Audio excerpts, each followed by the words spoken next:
അല്ലേ? അള്ളാഹു പടച്ച സൂര്യനെ അല്ല ആരാധിക്കേണ്ടത്, സൂര്യനെ പടച്ച അള്ളാഹുവിനെയാണ് ആരാധിക്കേണ്ടത്. അതുകൊണ്ട് ഖുർആൻ മനുഷ്യരോട് പറഞ്ഞു, ലാ തസ്ജുദൂ ലിശംസി വലാ ലിൽ ഖമർ, ലാ തസ്ജുദൂ ലിശംസി വലാ ലിൽ ഖമർ. നിങ്ങൾ സൂര്യന്റെ മുമ്പിൽ സുജൂദ് ചെയ്യരുത്, ചന്ദ്രന്റെ മുമ്പിലും സുജൂദ് ചെയ്യരുത്. വസ്ജുദൂ ലില്ലാഹില്ലദീ ഖലഖഹുന്ന ഇൻ കുൻതും ഇയ്യാഹു തഅബുദൂൻ. നിങ്ങൾ എന്ത് വേണം? സൂര്യനെ പടച്ച, ചന്ദ്രനെ പടച്ച. ഇനി അത്ഭുതം എന്താ അറിയോ? സൂര്യന്റെ 10 ഇരട്ടി വലിപ്പമുള്ള നക്ഷത്രമുണ്ട്. സൂര്യന്റെ 10 ഇരട്ടി വലിപ്പമുള്ള നക്ഷത്രം. ഒരു സൂര്യന്റെ വലിപ്പം 13 ലക്ഷം ഭൂമി ഒതുക്കി വെക്കാനുള്ള വ്യാപ്തിയാണ്. 13 ലക്ഷം ഭൂമി. ആ 13 ലക്ഷം ഭൂമി ഒതുക്കി വെക്കാൻ വ്യാപ്തിയുള്ള സൂര്യനെ പടച്ച പടച്ചോൻ, ആ സൂര്യന്റെ 10 ഇരട്ടി വലിപ്പമുള്ള നക്ഷത്രം, എന്തു വലിയ നക്ഷത്രം! ആ നക്ഷത്രത്തെ പടച്ച സൃഷ്ടാവ്. ഇതാണ് ഇസ്ലാം മനുഷ്യന്റെ മുമ്പിൽ വെക്കുന്ന ദൈവവിശ്വാസം. ഇനി ഖുർആൻ മറ്റൊരു സ്ഥലത്ത് പറയാ, വിശുദ്ധ ഖുർആനിലെ 31-ാം അധ്യായം സൂറത്തുൽ ഖുമാനിലെ 10-11 വചനങ്ങളാണ്. خلق السماوات بغير أمد ترونها وألقى في الأرض رواسي أن تميد بكم وبث فيها من كل دابة فأنزلنا من السماء ماء فأنبتنا فيها من كل زوج كريم هذا خلق الله فأروني ماذا خلق الذين من دونه بل الظالمون في ضلال مبين. അവിടെ പറയുന്നത്, നിങ്ങളെ കണ്ണുകൊണ്ട് കാണാൻ കഴിയാത്ത തൂണുകളാൽ ആകാശത്തെ നാട്ടി നിർത്തിയ ഒരു സൃഷ്ടാവ് ഉണ്ടോ? അപ്പൊ ആകാശത്തെ സൃഷ്ടിച്ച സൃഷ്ടാവ്, ആകാശം ഉണ്ടാകുന്നതിന് മുമ്പേ അല്ലേ, ആ സൃഷ്ടാവിനെയാണ് നിങ്ങൾ ആരാധിക്കേണ്ടത്. ഇനി വേദങ്ങൾ ഇതാ പഠിപ്പിച്ചത്, വേദസംഹിതകൾ മുഴുവനും വേദത്തിലൂടെ കടന്നുപോയാൽ നിങ്ങൾ നോക്കൂ, മഹാനിർവഹണ സ്തോത്രം, മഹാനിർവഹണ സ്തോത്രം. ആ മഹാനിർവഹണ സ്തോത്രത്തിൽ പറയുന്നത് എന്താ? ത്വമേകം ശരണ്യം ത്വമേകം വരണ്യം ത്വമേകം ജഗത്കാരണം വിശ്വരൂപം ത്വമേകം ജഗത്കർത്തൃ പാത്ര പ്രഹൃതൃ ത്വമേകം പരം നിശ്ചലം നിർവികൽപം. അതിന്റെ മൂന്നാമത്തെ ആ സെന്റൻസ് ഒന്ന് ശ്രദ്ധിച്ചു നോക്കൂ. ത്വമേകം ശരണ്യം ത്വമേകം വരണ്യം ത്വമേകം ജഗത്കാരണം വിശ്വരൂപം. കണ്ടോ? ഈ ജഗത്തിനെ, ഈ വിശ്വത്തെ, ഈ മഹാപ്രപഞ്ചത്തെ, ഈ 7-14 ലോകങ്ങളെയും സൃഷ്ടിച്ചവനാരോ അവന്റെ മുമ്പിലാണ് പ്രാർത്ഥനകളും പ്രണാമങ്ങളും. അല്ലാതെ യൂണിറ്റിന്റെ ദൈവത്തോടല്ല, പഞ്ചായത്തിന്റെ ദൈവത്തോടല്ല, ഗ്രാമത്തിന്റെ ദൈവത്തോടല്ല, ജില്ലയുടെ ദൈവത്തോടല്ല, സംസ്ഥാനത്തിന്റെ ദൈവത്തോടല്ല, രാജ്യത്തറിയപ്പെട്ട ദൈവത്തോടല്ല, ആ രാജ്യത്തെയും ലോകത്തെയും പടച്ച ദൈവത്തോട്. അതാണ് മഹാനിർവഹണ സ്തോത്രം പറയുന്നത്. അത് ചെയ്യുന്നവരാണോ ഇന്നത്തെ ഹൈന്ദവർ? ആലോചിക്കുക, ചിന്തിക്കുക. നിങ്ങൾക്ക് തീരുമാനിക്കാൻ അവകാശമുണ്ട്, ആരെയും നിർബന്ധിക്കണില്ല. ഇതൊരു ചിന്തയാണ്, ഇതൊരു ചർച്ചയാണ്, ഇതൊരു അറിവിലേക്കായുള്ള സമ്മാനമാണ്. അത്രയേ ഉള്ളൂ. അപ്പൊ വേദം പറയുന്ന അങ്ങനെ, തമേശ്വരാണം പരമം മഹേശ്വരം താം ദേവതാനാം പരമം ച ദൈവതം പതിം പതിനാ പരമം പരസ്താത് വിധാമദേവം ഭുവനേശമേദ്യം. ശേതശേതരോപനിഷത്തിലുള്ളതാണ്. എല്ലാ ദേവീ ദേവന്മാരുടെയും പരമാരാധ്യനായ, നിങ്ങൾക്കറിയോ, കെ പരമേശ്വരൻ പിള്ള എന്ന് പറഞ്ഞിട്ടൊരു എഴുത്തുകാരനുണ്ടായിരുന്നു. നല്ല പുസ്തകം ഉണ്ട് അയാളുടെ കയ്യില്. ആ പുസ്തകം ശ്രീകൃഷ്ണ മിഷൻ പബ്ലിക് ഇറക്കിയിട്ടുള്ളതാണ് തൃശ്ശൂരിൽ നിന്ന്. ഹിന്ദു ധർമ്മ പരിചയം എന്നാണ് ആ പുസ്തകത്തിന്റെ പേര്. ഹിന്ദു ധർമ്മ പരിചയം. ആ പുസ്തകത്തിന്റെ 148, 149 പേജ്.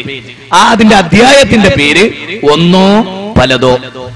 എന്താ പേര് നോക്ക്? അഹദോ അല്ല, നിങ്ങൾ ആലോചിച്ച് നോക്കൂ. ഒന്നോ പലതോ, വല്ലാത്തൊരിതാണ്. വ്യത്യസ്ത ഇലാഹുകളുണ്ടോ? ഏക ഇലാഹാണോ? ആരോ ചർച്ച ചെയ്യുന്നത്? കെ പരമേശ്വരൻ പിള്ള ചർച്ച ചെയ്യാ. എന്നിട്ട് അതിൽ അദ്ദേഹം പറയുന്ന ഒരു വാചകം എന്താ അറിയോ? ഒന്നോ പലതോ എന്നുള്ള അധ്യായത്തില് ഹൈന്ദവ സമൂഹം ആരാധിക്കുന്ന മുഴുവൻ ദേവീ ദേവന്മാർക്കും, നിങ്ങൾ ശരിക്കും ശ്രദ്ധിക്കണം, ഒരു പുൽക്കൊടി നീക്കണമെങ്കിൽ എന്താണ്? ഞങ്ങൾ ആരാധിക്കുന്ന ദേവീ ദേവന്മാർക്ക് ഒരു പുൽക്കൊടി നീക്കണമെങ്കിൽ സർവേശ്വരനിൽ നിന്ന് കഴിവ് കിട്ടണം. സമതീയത്ത്. നിങ്ങൾ എന്താ പറയുന്നത്? അള്ളാഹുവിന് മാത്രമാണ്. അദ്ദേഹം പറയാ, കേട്ടോളൂ, കെ പരമേശ്വരൻ പിള്ള പറയാണ്, ദേവീ ദേവന്മാർക്കൊന്നും സ്വന്തമായിട്ട് കഴിവില്ല, എല്ലാം അള്ളാഹ് കൊടുത്ത കഴിവാ. എത്രത്തോളം ഒരു പുൽക്കൊടി, ഒരു പുല്ല് എത്ര നിസാര, ആ പുല്ല് ചലിപ്പിക്കണമെങ്കിൽ ദേവീ ദേവൻ അള്ളാഹ് കഴിവ് കൊടുക്കണോ? ഇത് തന്നെയാണ് നമ്മുടെ സുന്നി സഹോദരങ്ങളും പറയുന്നത്. ഇതേ കാര്യം മണ്ണാർക്കാട് വാദം തന്നെ ഇതായിരുന്നു. എന്ത് സ്വയം പര്യാപ്തത ഞങ്ങൾ പറയണില്ല, അള്ളാഹ് കൊടുത്ത കഴിവാ. അതെന്നെ കെ പരമേശ്വരൻ പിള്ളയും പറയുന്നത്. അപ്പൊ നിങ്ങളൊന്ന് ആലോചിക്ക്, എവിടെ ഐക്യം, എവിടെ വ്യത്യാസം? നിങ്ങൾ പറയുന്നത് അള്ളാഹ് കൊടുത്ത കഴിവ് എന്നെ കെ പരമേശ്വരൻ പിള്ള പറയുന്നത്, ഞങ്ങളും അങ്ങനെയാ വിശ്വസിക്കുന്നത്. അപ്പോ വളരെ ഗൗരവമായി ആലോചിക്കുക. വളരെ അബൂജഹലും പറഞ്ഞ അങ്ങനെ തന്നെ, അള്ളാഹ് കൊടുത്ത കഴിവാണ്.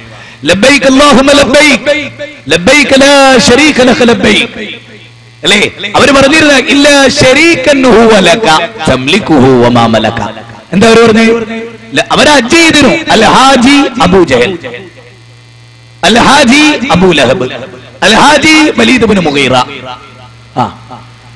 അൽ ഹാജി അബൂ സുഫിയാൻ. അവരൊക്കെ ഹജ്ജ് ചെയ്തിരുന്ന ആളുകളാ. ഞാനല്ല പറയുന്നത്, ഖുർആനാ പറയുന്നത്. അവർ ഹജ്ജ് ചെയ്തിരുന്ന ആളുകളാണ്. നിങ്ങൾ പഠിക്കണത് ഖുർആൻ പഠിക്കണം. അതുകൊണ്ടാണല്ലോ ഖുർആനിലെ ഒരു സൂക്തം തന്നെ ഒന്ന് പരിശോധിച്ചു നോക്ക്. വിശുദ്ധ ഖുർആൻ പറയാ, ഖുർആനിലൂടെ 7-ാം അധ്യായം 31 പറയാ, യാ ബനി ആദമ ഖുദൂ സീനതുകും ഇൻദ കുല്ലി മസ്ജിദിൻ. യാ ബനി ആദം, യാ ബനി ആദമ ഖുദൂ സീനതുകും ഇൻദ കുല്ലി മസ്ജിദിൻ. ആദമിന്റെ മക്കളെ, നിങ്ങൾ ഈ സന്ദർഭം തന്നെ ആയത്തിന്റെ പശ്ചാത്തലം തന്നെ മനസ്സിലാക്കണം.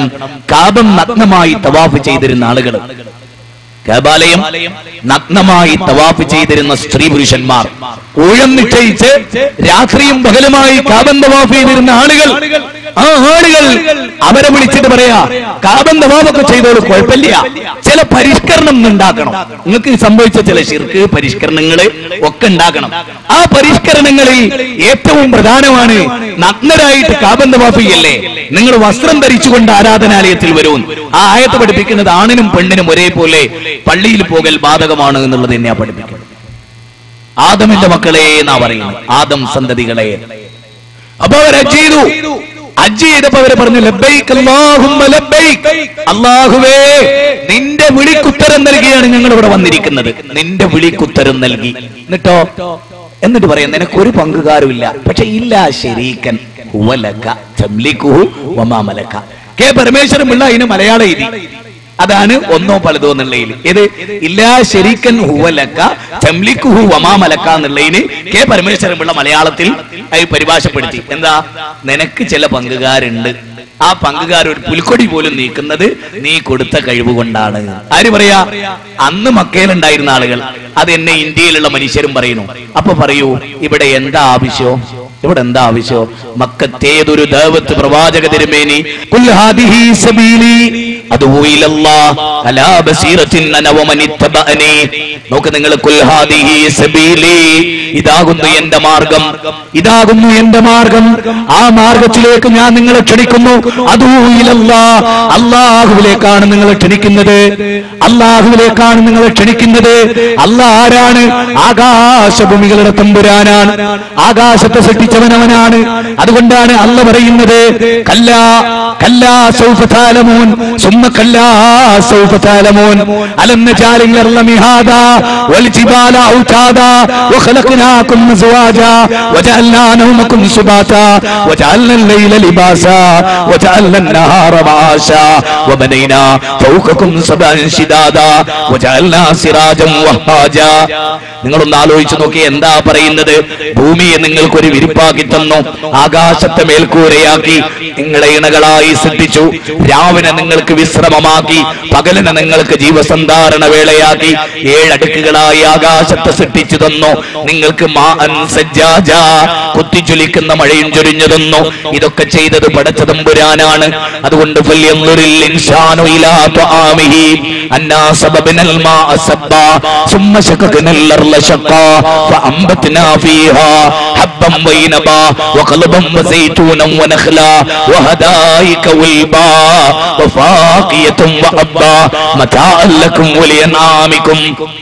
ഈ പ്രപഞ്ചത്തിൽ അല്ലാഹ് ചെയ്താണ്. മറ്റൊരു ഭാഗം സൂറത്ത് അബസ 80-ാം അധ്യായം 20-കൾക്ക് ശേഷം അല്ലാഹ് പറയാ, നിങ്ങൾ കഴിക്കുന്ന ഭക്ഷണത്തെ കുറിച്ച് നിങ്ങൾ ചിന്തിക്കണം. എല്ലാ ഇനം ഭക്ഷണങ്ങളും അല്ലേ? വമിനൻ നാസി വദ്ദവാബി വല്ലൻആമി മുഖ്തലിഫുൻ അൽവാനുഹു കദാലിക ഇന്നമാ യഖ്ശല്ലാഹ മിൻ ഇബാദിഹിൽ ഉലമാ. അല്ലാഹു പറയുകയാണ് വമിനൻ നാസി വദ്ദവാബി വല്ലൻആമി മുഖ്തലിഫുൻ അൽവാനുഹു കദാലിക ഇന്നമാ യഖ്ശല്ലാഹ മിൻ ഇബാദിഹിൽ ഉലമാ. ഖുർആനിലെ 35-ാം അധ്യായമാണ്, സൂറത്ത് ഫാത്തിറാണ്, 28-ാമത്തെ വചനമാണ്. വമിനൻ നാസി മനുഷ്യരിലുണ്ട് വദ്ദവാബി ജന്തുക്കളിലുണ്ട് വല്ലൻആമി നാൽക്കാലികളിലുണ്ട് മുഖ്തലിഫുൻ അൽവാനുഹു വിവിധങ്ങളായ വർണ്ണങ്ങളുള്ളവർ. 250 രാജ്യങ്ങളിൽ നിന്ന് 38 ലക്ഷം ഹാജിമാർ കഴിഞ്ഞ വർഷം അറമിൽ സമ്മേളിക്കുമ്പോ കറുത്തവരുണ്ട്, കാക്കക്കറുപ്പന്മാരുണ്ട്, കാബത്തിന്റെ കില്ല പോലെ കറുത്ത ആളുകളുണ്ട്, അതുപോലെ വെളുത്തവരുണ്ട്, രാജാക്കന്മാരുണ്ട്, ഹൈറ്റ് കൂടിയവരുണ്ട്, ഹൈറ്റ് കുറഞ്ഞവരുണ്ട്, സൗന്ദര്യമുള്ളവരുണ്ട്, സൗന്ദര്യമില്ലാത്തവരുണ്ട്, ചുവന്ന കളറുള്ളവരുണ്ട്, മഞ്ഞയും നീലയും കളർന്നവരുണ്ട്, വ്യത്യസ്ത കളറുകളുള്ളവരുണ്ട്. ഇതൊക്കെ അല്ലാഹുവിന്റെ സൃഷ്ടിവൈഭവമാണ്. ജന്തുക്കളിലുമുണ്ടതുപോലെ നിറവർണ്ണങ്ങളുള്ളവർ. ഇതൊക്കെ അല്ലാഹുവിന്റെ ശക്തിസിദ്ധിയാണ്. കദാലിക ഇന്നമാ യഖ്ശല്ലാഹ മിൻ ഇബാദിഹിൽ ഉലമാ. അങ്ങനെ അറിവുള്ളവരാണ് അല്ലാഹനെ ഭയപ്പെടുക എന്ന് ഖുർആൻ നമ്മളെ പഠിപ്പിക്കുകയാണ്. എന്നിട്ട് അല്ലാഹ് പറഞ്ഞു എന്ത്? അല്ലാഹു പറയുകയാണ് യാ അയ്യുഹൽ ഇൻസാനു മാ ഗുർറക ബിറബ്ബിക്കൽ കരീം അല്ലദീ ഖലഖക ഫസവ്വാക ഫഅദലക ഫീ അയ്യി സൂറത്തിൻ മാ ശാഅ റകബക. അല്ല മനുഷ്യരെ, ഔദാര്യവാനായ നിന്റെ നാഥന്റെ കാര്യത്തിൽ നിന്നെ വഞ്ചിച്ചു കളഞ്ഞ ഘടകം എന്താണ്? ഔദാര്യവാനായ നാഥന്റെ കാര്യത്തിൽ നിന്നെ വഞ്ചിച്ചു കളഞ്ഞ ഘടകം എന്താണ്? അവനാണല്ലോ നിന്നെ സൃഷ്ടിച്ചത്, നിന്റെ സ്ഥിതി വ്യവസ്ഥപ്പെടുത്തിയത്, നിന്റെ ആകാര സൗഷ്ഠവത്തെ ശരിപ്പെടുത്തിയതവനാണല്ലോ. എന്നിട്ട് അല്ലാഹു പറയുകയാണ് അവൻ ഉദ്ദേശിച്ചതാണ് നിങ്ങളുടെ ആകാര ഭംഗി. അതുകൊണ്ട് കറുത്തുപോയവനെ വിമർശിക്കരുത്, വെളുത്തവനെയും വിമർശിക്കരുത്, സൗന്ദര്യമുള്ളവനെയും വിമർശിക്കരുത്, വികലാംഗനെ വിമർശിക്കരുത്, ഹൈറ്റ് കുറഞ്ഞവനെ വിമർശിക്കരുത്. അതൊക്കെ അല്ലാഹുവിന്റെ സൃഷ്ടിയാണ്, അല്ലാഹുവിന്റെ പരീക്ഷണമാണ്, അല്ലാഹു ചെയ്ത വ്യവസ്ഥയാണ്. അതുകൊണ്ട് നമ്മൾ ശരിക്കും ആലോചിക്കുക. ഈ വചനങ്ങളെല്ലാം ഖുർആനിലെ 82-ാം അധ്യായം 5, 6, 7 വചനങ്ങളാണ്. 82-ാം അധ്യായം ഇൻഫിത്താറിന്റെ ഈ വചനങ്ങളിലൂടെ ഒക്കെ പൊതുവായി പറഞ്ഞിട്ടുള്ള കാര്യം എന്താ? ഈ പ്രപഞ്ചത്തെ മുഴുവനും സൃഷ്ടിച്ച ഒരു നാഥനെ നിങ്ങൾ തിരിച്ചറിയണം. ഇസ്ലാം ലോകത്തിന്റെ മുമ്പിൽ വെക്കുന്നത് ഈ ഒരു യാഥാർത്ഥ്യമാണ്. എല്ലാ മുസ്ലിങ്ങളോടും ഞാൻ പറയുന്നത് ഈ ഒരു യാഥാർത്ഥ്യം. ഓം സദേ സമസ്തേ സർവലോകാശ്രയായ, ഓം സദേ സമസ്തേ സർവലോകാശ്രയായ, സർവലോകങ്ങൾക്കും സർവഭൂഖണ്ഡങ്ങൾക്കും ആശ്രയിക്കാൻ പറ്റിയ ദൈവം, സകല ലോകങ്ങൾക്കും ആശ്രയിക്കാൻ പറ്റിയ ദൈവം അല്ലേ? ഇസ്രായേലെ കേട്ടാലും യേശുക്രിസ്തു പറയാ നമ്മുടെ ദൈവമായ കർത്താവ് ഏക കർത്താവ്, മൂന്നാളാലെന്നല്ലേ, ഏക കർത്താവ്. അവനെ പൂർണ്ണ ഹൃദയത്തോടെ, പൂർണ്ണ ആത്മാവോടെ, പൂർണ്ണ മനസ്സോടെ ആരാധിക്കുക എന്നാണ്. മാർക്കോസിലെ 12-ാം അധ്യായം 29-ാമത്തെ വചനമാണ്. വ്യക്തമാണ് കാര്യങ്ങൾ. അതുകൊണ്ട് ഞാൻ തുറന്നു പറയട്ടെ, നമുക്കെല്ലാം ഒരു ഐക്യത്തിലെത്താം. നമുക്ക് സൂര്യനെ ഉദിപ്പിച്ച് തന്ന, നമുക്ക് ചന്ദ്രന്റെ നിലാവലകൾ നൽകിയ, നാം ഈ ഭൂമുഖത്തേക്ക് വരുമ്പോ ഈ ഭൂമിയെ സംവിധാനിച്ച, നമുക്ക് ആവശ്യമുള്ള എല്ലാ സൗകര്യങ്ങളും ചെയ്തു തന്നവൻ ആരാണോ അവനെ ആരാധിക്കാം. ഇത് വർഗീയതയുടെ വിശ്വാസമല്ല, ഇത് വിഭാഗീയതയുടെ വിശ്വാസമല്ല, ഇത് മനുഷ്യരെ ഒന്നിപ്പിക്കുന്ന ഐക്യത്തിന്റെ മഹോന്നതമായ സന്ദേശമാണ്. ഈ സന്ദേശമാണ് ആദ്യമായി ജനങ്ങളുടെ മുമ്പിൽ വെക്കാൻ. ഇനിയും നമുക്ക് പല കാര്യങ്ങളും പറയാനുണ്ടല്ലോ. ഈ പ്രപഞ്ചത്തിൽ മനുഷ്യരുടെ ജീവിതം എന്താണ്? മനുഷ്യന്റെ ഇസ്ലാമിൽ ഖുർആനിന്റെ ഒരു പ്രത്യേകത ഞാൻ പറയാം. ഖുർആനിന്റെ കേന്ദ്ര ബിന്ദു മനുഷ്യനാണ്. ഖുർആനിന്റെ കേന്ദ്ര ബിന്ദു മനുഷ്യനാണ്. കഴിഞ്ഞ 3 ദിവസങ്ങൾക്ക് മുമ്പ് ഒരു പത്രത്തിൽ പാവം പിടിച്ചൊരു അവർണ്ണനെ ചുട്ടുകൊന്നു. തല്ലിക്കൊന്നതിന് ശേഷം പെട്രോൾ ഒഴിച്ച് ചുട്ടുകൊന്നു. ലബനാനിലോ ഇറാഖിലോ പലസ്തീനിലോ അല്ല, ഇന്ത്യ എന്ന മഹാരാജ്യത്തിന്റെ മണ്ണിൽ.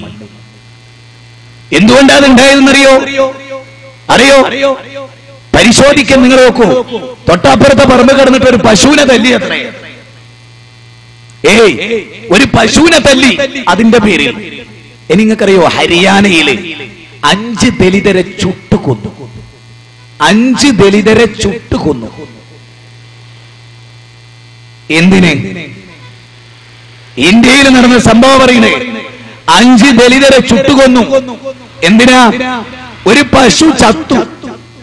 അപ്പൊ അതിനെ മറമാടണല്ലോ സ്വാഭാവികമായി. അപ്പൊ ഈ പട്ടിണി കിടന്ന ദലിതരെന്ത് വിചാരിച്ചു? ആ പശുവിന്റെ തൊലി ഉരിഞ്ഞെടുത്താലേ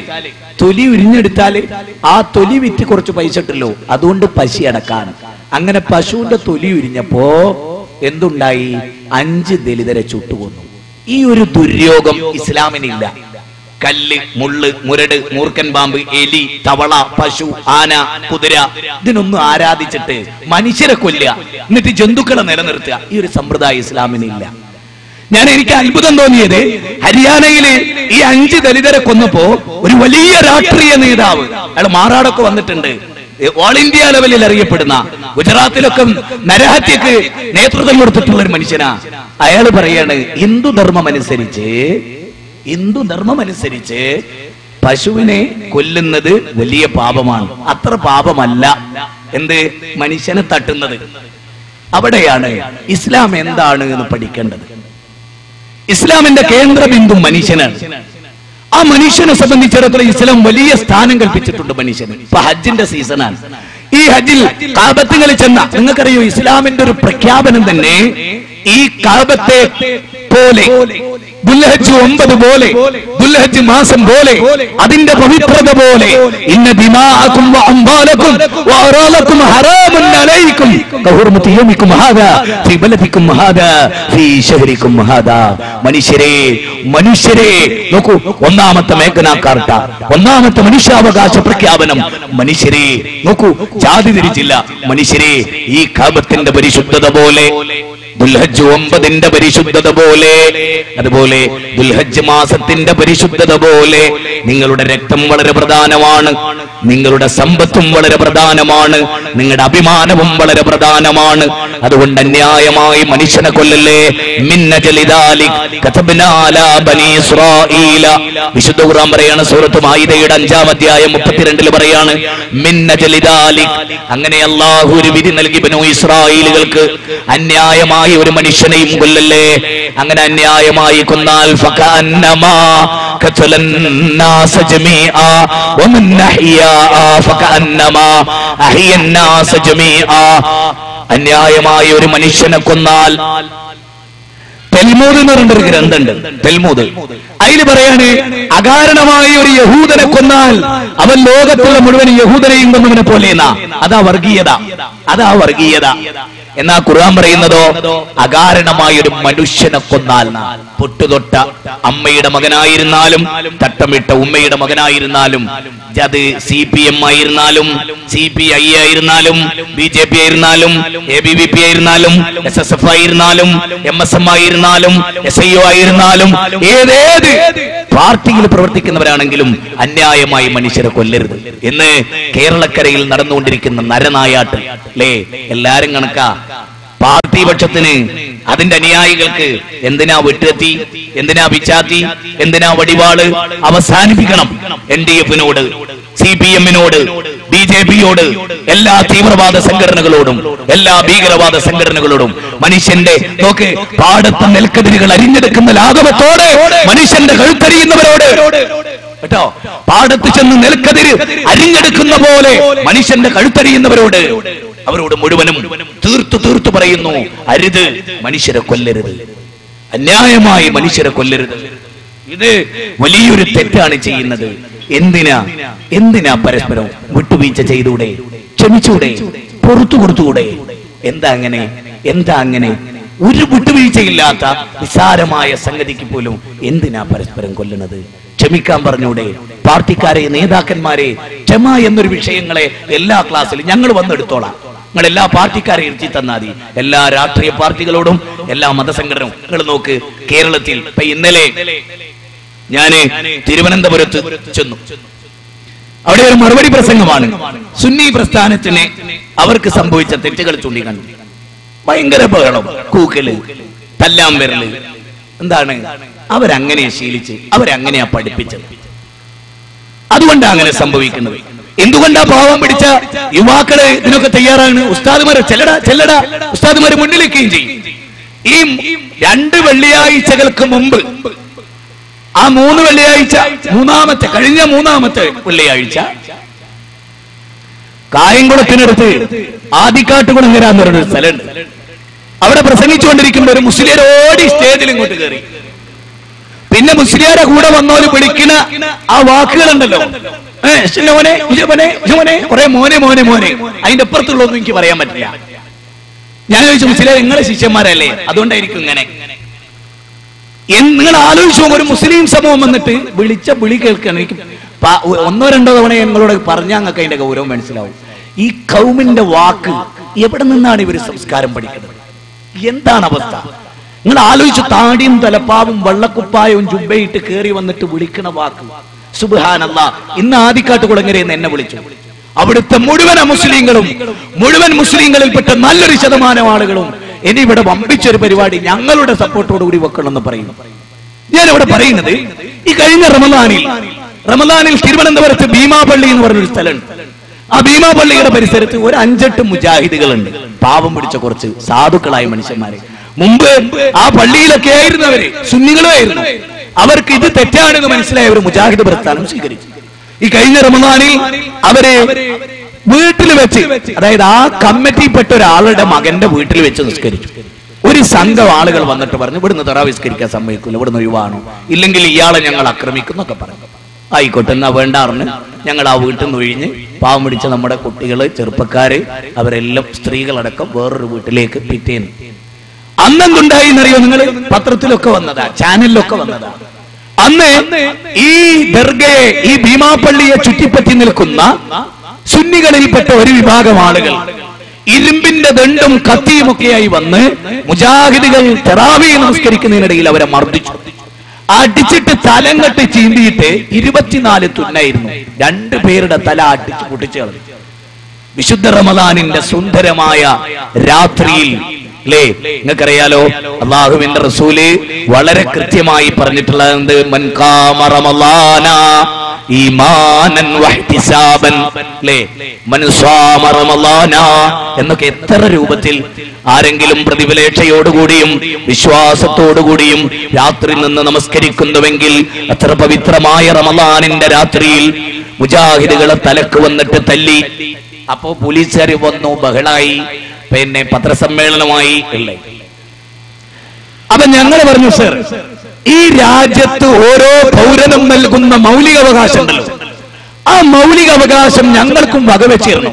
ഞങ്ങൾക്ക് മാത്രം അത് ഇവിടെ കേരളത്തിൽ വകവെച്ച് കിട്ടുന്നില്ല. CPM പ്രസംഗിക്കുന്നു, RSS കയ്യേറുന്നില്ല. RSS പ്രസംഗിക്കുന്നു, CPM കയ്യേറുന്നില്ല. വിവരമുണ്ടവർക്കൊക്കെ പരസ്പരം ഓരോരുത്തർ പറഞ്ഞു പോകും, പിന്നെ നമ്മൾ പറയും. എന്തുകൊണ്ട് മുസ്ലിങ്ങളിൽ ഈ വിഭാഗത്തിന് മാത്രം വിവരമില്ലാതായി പോകുന്നു? അവരെ വിവരമില്ലാത്തവർ നയിക്കുന്നു. അതുകൊണ്ട് പക്ഷേ ഒരു ശ്രദ്ധേയമായ പോയിന്റ് ഉണ്ടായി അവിടെ. 2 സംഭവങ്ങളാണ് ഞാൻ പറയുന്നത്, നിങ്ങൾ ശ്രദ്ധിച്ചോളൂ. തിരിച്ചൊരക്രമവും ഉണ്ടായില്ല. തിരിച്ചൊരക്രമവും, ഒരു സൂചി കൊണ്ട് പോലും തിരിച്ചു കുത്തിയില്ല. ഒരു വാക്കുകൊണ്ട് പോലും അവരെ വേദനിപ്പിച്ചില്ല മറുഭാഗത്തെ.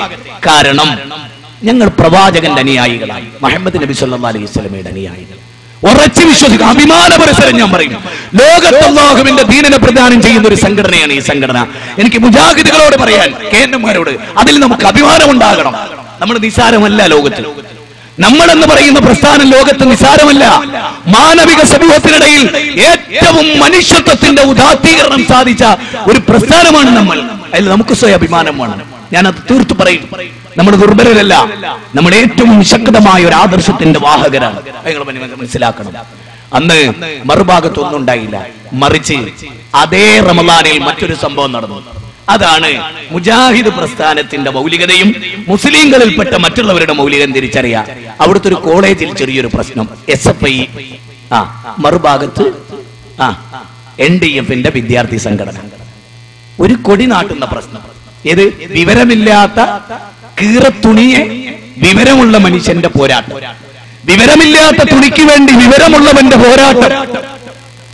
ആലോചിക്കങ്ങളെ, ഒരു കൊടിക്ക് വേണ്ടി. എന്നിട്ട് എന്താ ഉണ്ടായത്? പിന്നെ 2 കൂട്ടരുടെയും ഉയർന്ന ആളുകൾ ഇടപെട്ടു. അങ്ങനെയാണല്ലോ എല്ലാ സ്ഥലത്തും അങ്ങനെ ഇപ്പം നടക്കണത്. ഇടപെട്ടപ്പോ എന്തായി? NDF-ന്റെ ആളുകൾ വെട്ടുകത്തിയായിട്ട് വന്നിട്ട് 5-8 എണ്ണത്തിന് വെട്ടി ഹോസ്പിറ്റലിലാക്കി. പിന്നെ പിറ്റേന്ന് മുതൽ പള്ളി തറാവിയില്ല, നിസ്കാരമില്ല, വേറൊന്നില്ല. പേടിച്ചിട്ട് ഒളിച്ചെടുക്കുക. ഞാൻ ഒന്ന് ചോദിച്ചോട്ടെ എന്റെ ചെങ്ങൈമാരെ, നബി സല്ലല്ലാഹു അലൈഹി വസല്ലമയും സഹാബത്തും വാർത്തെടുത്തൊരു സംഭവം ഉണ്ടായിരുന്നു എന്ന് ഞാൻ ബോധപൂർവം പറയും.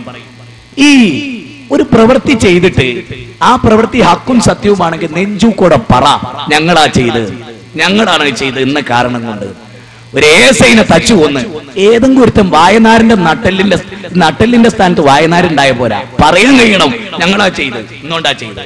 ഒളിച്ചെടുക്കുക, പേടിച്ചെടുക്കുക, എന്തിനാണിത്? അവസാനിപ്പിക്കണ്ടേത്? ഈ രാഷ്ട്രീയം, ഈ അക്രമം അവസാനിപ്പിക്കണ്ടേ? കേരളത്തിൽ എത്ര സ്ഥലത്ത് ഇപ്പൊ കഴിഞ്ഞ ദിവസം CP സലീം ഞങ്ങളുടെ ISMന്റെ സ്റ്റേറ്റ് സെക്രട്ടറിയാണ്.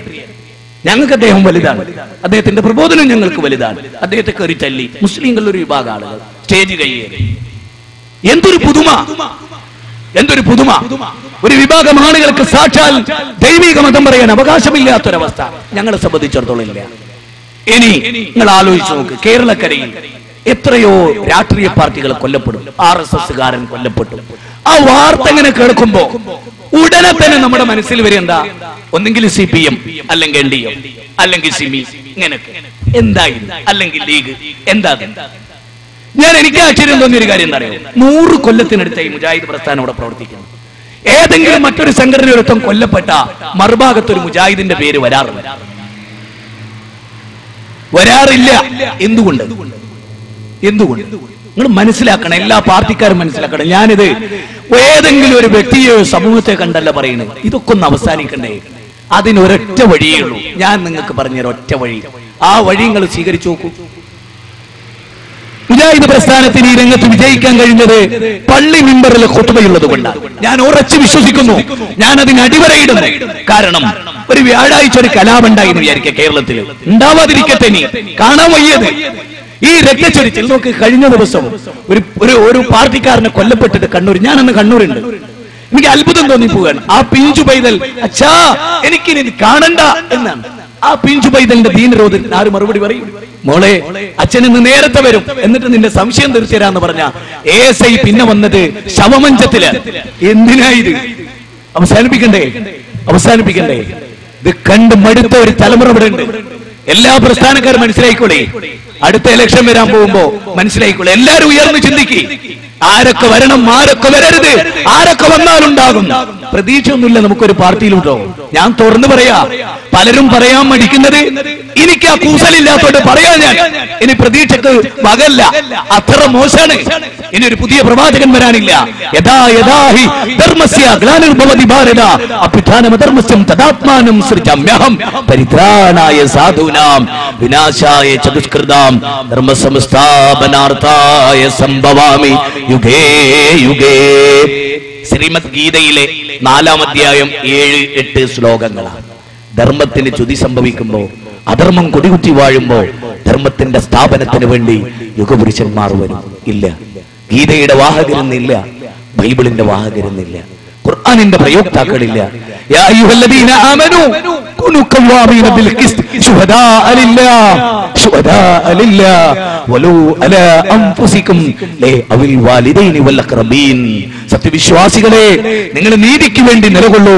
നീതിക്ക് വേണ്ടി സ്വന്തത്തിനെതിരാണെങ്കിലും മാതാപിതാക്കൾക്കെതിരാണെങ്കിലും എല്ലാവർക്കും എതിരാണെങ്കിലും നീതിക്ക് വേണ്ടി നിലകൊള്ളൂ മനുഷ്യരെ എന്ന് സൂറത്ത് നിസായിലെ 135 പറയുമ്പോ വലാ യജ്രിമന്നകും ശൻആന ഖൗമിൻ അലാ അല്ലാ തഅദിലു ഹുവ അഖ്റബു ലിത്തഖ്വാ. ഒരു വിഭാഗത്തോടുള്ള ഈർഷ്യത, അവരോട് അനീതി പ്രവർത്തിക്കാൻ നിങ്ങളെ പ്രേരിപ്പിക്കാതിരിക്കട്ടെ എന്ന് പറയുന്ന ഖുർആനിന്റെ 5-ാം അധ്യായം 8-ാമത്തെ സൂക്തം നമുക്ക് പ്രചോദനമാകണം. അതുകൊണ്ട് എനിക്ക് ഇവിടുത്തെ മുസ്ലിം സംഘടനകളോട് പറയാനുള്ളത്, അവനവന്റെ പാർട്ടിക്കാരനെ തെറ്റുപറ്റിയ തെറ്റാന്നങ്ങട്ട് സമ്മതിക്കും, എന്നിട്ട് അവനെ തിരുത്ത്, നാളെ നന്നാവും. ഞാൻ പറയട്ടെ, ഞാൻ ആ പറഞ്ഞ വാചകം പൂർത്തിയാകട്ടെ. വ്യാഴാഴ്ച ഒരു കലാപുണ്ടായി എന്ന് വിചാരിച്ചോളൂ നിങ്ങൾ. അന്ന് കേരളത്തിലെ എല്ലാ മുജാഹിദും മിമ്പറിലും അതിശക്തമായി അതിന്റെ സത്യാവസ്ഥയും ന്യായാന്യായങ്ങളും അതിൽ മുസ്ലിങ്ങൾ സ്വീകരിക്കേണ്ട നിലപാടും കൃത്യമായി പ്രസംഗിച്ചിരിക്കും അന്ന് മിമ്പറിൽ. ഞാൻ ഇനി പറയുന്നത് നിങ്ങൾ ശ്രദ്ധിക്കണം, ഞാൻ ഓരോ പുറ്റ തേങ്ങടനുമായി പറയുന്നത്.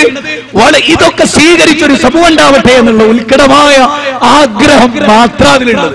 സത്യമാണ് ഞാൻ ഈ പറയുന്നത്, ആഗ്രഹം മാത്രം അതിലുള്ളത്. നിങ്ങൾ ആലോചിച്ച് നോക്ക്.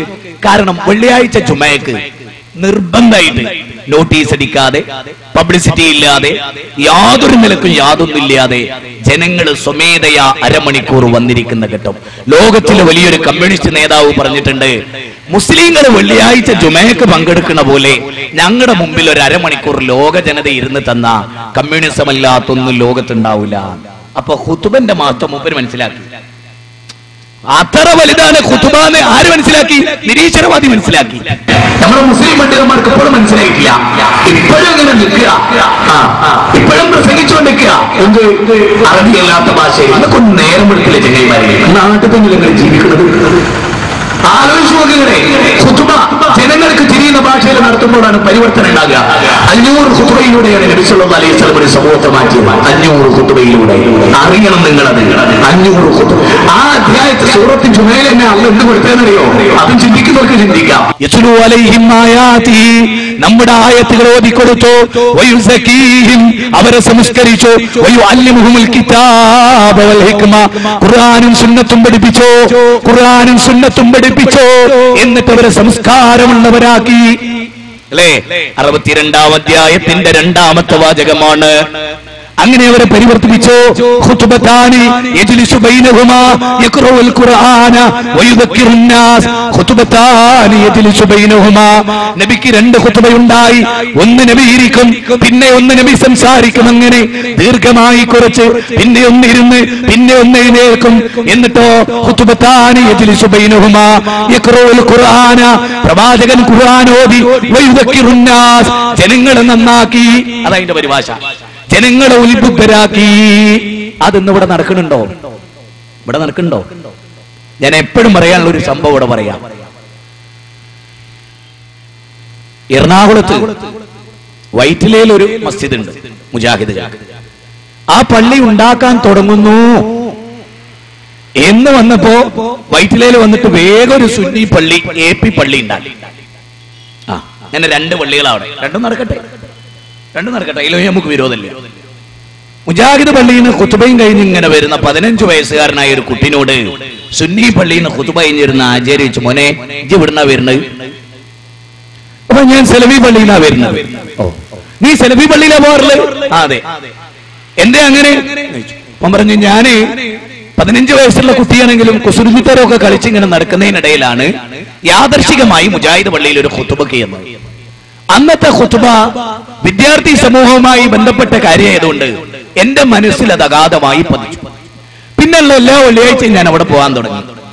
അങ്ങനെ ഞാനൊരു നല്ല കുട്ടിയായിട്ട് ഇങ്ങനെ വളരെയാണ്. അപ്പോ അദ്ദേഹം ചോദിച്ചു, ഇന്ന് എന്തായിരുന്നു മോനെ ഖുതുബ? അപ്പൊ ആ കുട്ടി പറഞ്ഞു, ലൻ തനാലുൽ ബിർറ ഹത്താ തുൻഫിഖു മിമ്മാ തുഹിബ്ബൂൻ എന്ന ആയത്തും വിശദീകരിച്ചിട്ടായിരുന്നു 3-ാം അധ്യായം സൂറത്ത് ആൽ ഇംറാൻ 92-ാമത്തെ വചനമാണ്. ആ ആയത്തിറങ്ങിയപ്പോ അബൂ തല്ലത്തുൽ അൻസാരി ബൈറുവാഹ് തോട്ടം ദാനം ചെയ്തു. കാരണം ആ ആയത്തിന്റെ അർത്ഥം നിങ്ങൾക്ക് പുണ്യം നേടാനാവില്ല, നിങ്ങൾക്ക് ഇഷ്ടപ്പെട്ടത് അള്ളാഹുവിന്റെ മാർഗത്തിൽ ചെലവഴിക്കുന്നത് വരെ എന്നാണ് ആ പറഞ്ഞതിന്റെ അർത്ഥം. എന്നിട്ട് ആ കുട്ടി പറയാറുണ്ട്, അങ്ങനെ സഹാബികളൊക്കെ ദാനം ചെയ്തു. ഈ ആയത്തിറങ്ങിയപ്പോ ഞാനും എന്റെ ഒരു വസ്തു ദാനം ചെയ്യാൻ പോവുകയാണ്. അത്ര. അപ്പോ അയാൾ കൗതുകത്തോടെ നോക്കി. കുട്ടി തിരിച്ചു വെച്ചു, ആചാര്യ ഇന്ന് എന്തായിരുന്നു ഖുതുബ? അപ്പൊ ആചാര്യ നല്ല ഒച്ചയായിരുന്നു. എന്ത് നല്ല ശബ്ദമാണ് മുസ്ലിയാർക്ക്. അപ്പൊ കുട്ടി ചോദിച്ചു, ആചാര്യ നിങ്ങൾ എത്ര കൊല്ലായി സുന്നി പള്ളികളിൽ നിന്ന് ഖുതുബ എടുക്കണ്? 19 കൊല്ലായി. നിങ്ങൾക്ക് എന്തെങ്കിലും മനസ്സിലായിട്ടുണ്ടോ ആചാര്യ? ഇല്ല, ഒന്നും മനസ്സിലായിട്ടില്ല. ഇനി നിങ്ങൾക്ക് കേൾക്കണോ? ബാബരി മസ്ജിദ് പൊളിച്ചു. 1992 അന്ന് അത് പൊളിക്കാൻ വേണ്ടിയിട്ട് കരസേവ നടത്തിയ കൂട്ടത്തിൽ ഒരു കരസേവകൻ, ഒരു ശിവസേനക്കാരൻ ഷാർജയിലെത്തി. ഇത് എന്റെ വകയല്ല, പത്രത്തിൽ വലിയ ന്യൂസായിരുന്നു. ഷാർജയിലെത്തിയപ്പോ അവിടെ ബിലാൽ ഫിലിപ്സിന്റെ ഇംഗ്ലീഷ് ഖുതുബ, ഹുസൈൻ സലഫിയുടെ മലയാള ഖുതുബ, കർണാടകയിലുള്ള ഷെയ്ഖിന്റെ ഹിന്ദി ഖുതുബ, അതുപോലെ തന്നെ തമിഴിലെ ഖുതുബ, അങ്ങനെ വ്യത്യസ്ത ഭാഷയിലെ ഖുതുബുള്ള സ്ഥലമാണ് ഈ ഷാർജ എന്ന് പറയുന്ന സ്ഥലം. അപ്പൊ ഈ കരസേവ നടത്തിയ മനുഷ്യൻ ഹിന്ദിയിൽ ഇങ്ങനെ ഖുതുബ കേൾക്കുക ഈ പള്ളിയുടെ പരിസരത്ത്. അങ്ങനെ അയാൾ തുടർച്ചയായി 2-3 വെള്ളിയാഴ്ചകൾ വന്നു. നല്ല പ്രസംഗമാണ് ഷാർജയിലെ ഷെയ്ഖിന്റെ. എനിക്ക് അദ്ദേഹത്തിന്റെ പേര് മറന്നു, ഞാൻ അദ്ദേഹത്തെ പോയി പരിചയപ്പെട്ടിട്ടുണ്ട്. ആ മനുഷ്യന്റെ ഖുതുബ നല്ല, അദ്ദേഹത്തിന്റെ കേസറ്റ് നല്ല സെലഫിയാണ് അദ്ദേഹം. എല്ലാ ഭാഗത്തും ജനങ്ങൾ എത്തിക്കാറുണ്ട്. അത്ര നല്ല പ്രസംഗമാണ് അദ്ദേഹത്തിന്റെ. അപ്പൊ അദ്ദേഹത്തിന്റെ പ്രസംഗം കേട്ട് ഈ കരസേവക്കാരൻ ഇസ്ലാം മനസ്സിലാക്കി. അങ്ങനെ അയാൾ ഇസ്ലാം സ്വീകരിച്ചു. തലശ്ശേരി പള്ളിയിൽ, കോടതി പള്ളിയിൽ കുറച്ചു കാലം എനിക്ക് ഖുത്ബ നടത്താൻ അവസരം ഉണ്ടായിരുന്നു. ആ ഖുത്ബ നടത്തുന്നതിനിടയിൽ 1-2 വെള്ളിയാഴ്ച വെള്ളക്കുപ്പായക്കെട്ട് ഒരു മനുഷ്യൻ പള്ളിന്റെ പുറത്ത് ജനലിനോട് ചാരി ഇങ്ങനെ നിൽക്കുകയാണ്. 2 വെള്ളിയാഴ്ചകൾ കഴിഞ്ഞ് 3-ാം വെള്ളിയാഴ്ച ചോദിച്ചു, ഏയ് എന്താ പുറത്തേക്കാണ്, 2 ആഴ്ചയല്ലോ. ഖുത്ബ കഴിഞ്ഞതിന് ശേഷം അയാൾ പറഞ്ഞു, എന്റെ പേര് ശിവൻ എന്നാണ്, ഞാൻ ഖുത്ബ കേട്ടിട്ട് ഇസ്ലാമിനെ പറ്റി പഠിക്കാൻ വന്ന. അയാൾ നല്ലൊരു മുസ്ലിമാണ്, നല്ല മനുഷ്യനായിട്ട് ജീവിക്കുകയും ചെയ്യണം. ഇപ്പൊ സൗദിയിലാണ്. ഇനി ശിവൻ എന്ന് പറഞ്ഞിട്ട് വേറൊരാള് മെനയാന്ന് കൊല്ലന്നെ തിരുവനന്തപുരത്ത് നമ്മുടെ കോഴിക്കോട് പഠിക്കുന്നു. അദ്ദേഹത്തെ അറിയാവുന്നവർ ഈ സദസ്സിലുണ്ട്. ഒരു എഞ്ചിനീയർ ആയിരുന്നു. കഴിഞ്ഞ 2 ആഴ്ച മുമ്പ് ഇസ്ലാം സ്വീകരിച്ചു. ഞാനിത് പറയുന്നത്, ഞാൻ ചോദിക്കുന്നത്, സുന്നികളുടെ ഖുത്ബ കേട്ടിട്ട് ഏതെങ്കിലും ഒരു മനുഷ്യൻ നന്നായിക്കോ? എന്റെ ചോദ്യമാണ്, തുറന്നുള്ള ചോദ്യമാണ്. വെള്ളിയാഴ്ച ഖുത്ബ കേട്ടിട്ട് ഏതെങ്കിലും ഒന്നുകൂടെ തീർത്തു പറയണേയാണ്. അതായത് വെള്ളിയാഴ്ച ജുമയ്ക്ക് പങ്കെടുക്കുന്നത് വരെ ചെയ്തുകൊണ്ടിരുന്ന ഒരു തെറ്റ് ജുമയ്ക്ക് ശേഷം ഏതെങ്കിലും ഒരു യുവാവ് തിരുത്തിയ ചരിത്രം അറബി ഖുത്ബ കേട്ടിട്ടുണ്ടോ എന്ന് കേരളത്തിലുണ്ടോ എന്നാ ചോദ്യം. കേരളത്തിൽ ഉണ്ടോ? അതാണ് ജാതി. നന്നാകുന്നില്ല, നന്നാക്കി നോക്കി നന്നാകുന്നില്ല. കാരണം എന്താ? ഒരു മുജാഹിദ് ചെയ്യൂലത്. കടപ്പുറത്ത്, കോഴിക്കോട് കടപ്പുറത്ത് ഒരു വലിയ മനുഷ്യന് പൗരസ്വീകരണം കൊടുത്തു. വലിയൊരു മനുഷ്യനെ സ്വീകരണം കൊടുത്തപ്പോ എല്ലാ സംഘടനകളും പങ്കെടുത്തു. മടവൂർ ഗ്രൂപ്പ് പങ്കെടുത്തു, അതുപോലെ തന്നെ ലീഗ് പങ്കെടുത്തു, പല പാർട്ടി CPM പങ്കെടുത്തു, പലരും പങ്കെടുത്തു. ജമാഅത്തെ ഇസ്ലാമി പങ്കെടുത്തു. ആ പങ്കെടുത്ത യോഗത്തിൽ ഉണ്ടായ അനുഭവം എന്താ അറിയോ? അവർ വിശ്വസിക്കുന്ന നേതാവിന്റെ പാർട്ടിക്കാരല്ലാത്തവരൊക്കെ പ്രസംഗിച്ചപ്പോ കൂക്കോട്. ഞാനിത് തുറന്നു പറയുന്നതിനറിയോ? ഓരോ സമൂഹത്തിലെ നേതാക്കന്മാരും സൃഷ്ടിച്ചെടുക്കുന്ന അനുയായികളുടെ ക്വാളിറ്റി നിങ്ങൾ മനസ്സിലാക്കുക. ഒരു മുജാഹിദ് സമൂഹം ചെയ്യില്ല. അത് നിച്ചോഫ് ട്രൂത്തിന്റെ ഏത് പരിപാടിയിലും കയ്യടിക്കേണ്ട സാഹചര്യം പോലും അരുത്. അതാണ് മുജാഹിദ് പ്രസ്ഥാനം. ഇത് അത്ഭുതമാണ്. എനിക്കിത് അത്ഭുതമാണ്. ഞാനൊരു ചെറിയ മനുഷ്യനാണ്. പക്ഷേ ഈ പറയുന്ന കാര്യങ്ങളൊക്കെ ഒരു അത്ഭുതകരമായ കാര്യമാണ്. അങ്ങനെ വാർത്തെടുത്തൊരു സമയത്ത് എങ്ങനെ സാധിച്ചു? നിങ്ങൾക്കറിയോ, ഒരു ഖുത്ബ വെള്ളിയാഴ്ച നടന്ന മുജാഹിദുകളുടെ ഖുത്ബ എന്തായിരിക്കുന്നത്? ഭീമാപള്ളിയിൽ ഈ സംഭവം ഉണ്ടായി. ഞാൻ അതിനെതിരെ ശക്തമായി പറഞ്ഞു. എന്നാൽ അതോടൊപ്പം അനുയായികളോട് പറഞ്ഞു, അങ്ങ് പ്രവാചക തിരുമേനി കല്ലെറിയപ്പെട്ടിരുന്നു 10 ദിവസം. തായിഫിലെ എറിയപ്പെട്ടിരുന്നു. നിങ്ങൾക്കറിയോ, മഹാനായ സയ്യിദ് മൗലവി രണ്ടത്താണിയുടെ ചരിത്രത്തിലൂടെ കടന്നു പോകുമ്പോൾ ഓർക്കപ്പെടേണ്ട ഒരു ചരിത്രത്തിന്റെ വളരെ വ്യക്തമായ ഒരു കാര്യം. പൊന്നാനിയിൽ അദ്ദേഹം പ്രസംഗിച്ചു കൊണ്ടിരിക്കുമ്പോ അദ്ദേഹത്തെ തല്ലിച്ചതച്ച് മാലപ്പടക്കങ്ങൾ കഴുത്തിലിട്ട് തായോട്ട് മറച്ചിട്ട് ഓവുചാലിൽ വീണ് ചവിട്ടി താഴ്ത്തി അദ്ദേഹത്തെ. ആര്? RSSും BJPയും കോൺഗ്രസും ഒന്നുമല്ല, ഇവിടുത്തെ മുസ്ലിമീങ്ങൾ. ഏതോ പാർട്ടിക്കാരാവട്ടെ, ഇവിടുത്തെ മുസ്ലിമീങ്ങൾ. എന്നിട്ട് അദ്ദേഹത്തെ ഹോസ്പിറ്റലിൽ കൊണ്ട് അഡ്മിറ്റ് ചെയ്തു. അന്ന് സഖാവ് MBC ബാബ സാഹിബ് ചെന്നിട്ട് ചോദിച്ചു, സയ്യിദ് മൗലവി, നിങ്ങളുടെ തല്ലിയോലി അടിച്ചോലിയൊക്കെ നിങ്ങൾക്ക് അറിയാം, ഒന്ന് പറഞ്ഞു തന്നാൽ നമുക്ക് കേസെടുക്കാം. സയ്യിദ് മൗലവി വേദനിക്കുന്ന ഹൃദയം ശരീരമൊക്കെ ഉണ്ടെങ്കിലും സന്തോഷത്തോടെ സയ്യിദ് മൗലവി പറഞ്ഞു, ഇല്ല, എനിക്ക് അവരറിയാം, ഞാൻ പറയില്ല. കാരണം ഞാൻ മുഹമ്മദ് നബിയുടെ ഉമ്മത്തിൽപ്പെട്ട ഒരാളാണ്. ലഖദ് കാന ലക്കും ഫീ റസൂലില്ലാഹി ഉസ്വത്തുൻ ഹസന. മുഹമ്മദ് നബിയിൽ ഉത്തമമായ മാതൃകയുണ്ട് മനുഷ്യരെ നിങ്ങൾക്ക് എന്ന് സൂറത്ത് അഹ്സാബിലെ 21 പറയുകയാണ്. മനുഷ്യരെ, നബിയിൽ ഉത്തമമായ മാതൃകയുണ്ട്. സയ്യിദ് മൗലവി പറയാണ്, ഞാൻ അല്ലാഹുവിന്റെ റസൂലിന്റെ അനുയായിയാണ്, ആ റസൂലിനെ പിന്തുടരുന്നവനാണ്. അല്ലാഹുമ്മ ഫിർലി ഖൗമി ഇന്നഹും ലാ യഅലമൂൻ. തായിഫ് നബി അതാ പറഞ്ഞു, കല്ലെറിഞ്ഞവരോട്, കൂക്ക് വിളിച്ചവരോട്, ബഹിഷ്കരിച്ചവരോട് അവർക്ക് വേണ്ടി പ്രാർത്ഥിക്കുക. അതുകൊണ്ട് പിൽക്കാലത്ത് സഖീഫ് ഗോത്ര ഇസ്ലാം സ്വീകരിച്ചു. സയ്യിദ് മൗലവി പറഞ്ഞു, ഞാനും അവർക്ക് വേണ്ടി പ്രാർത്ഥിക്കുക. ഇവിടെ പ്രിയപ്പെട്ട സുന്നി സുഹൃത്തുക്കൾ എന്റെ പ്രസംഗം ഇവിടെ കേൾക്കുന്നുണ്ടോ എന്ന് എനിക്കറിയില്ല. ഉണ്ടെങ്കിൽ നിങ്ങളോട്, നിങ്ങൾ ചിന്തിക്കുക, നിങ്ങൾ ആലോചിക്കുക. നിങ്ങൾ കല്ലെറിയുമ്പോൾ നിങ്ങൾ അബൂജഹലിന്റെ പാർട്ടിക്കാരായി പോകുന്നു അറിയാതെ.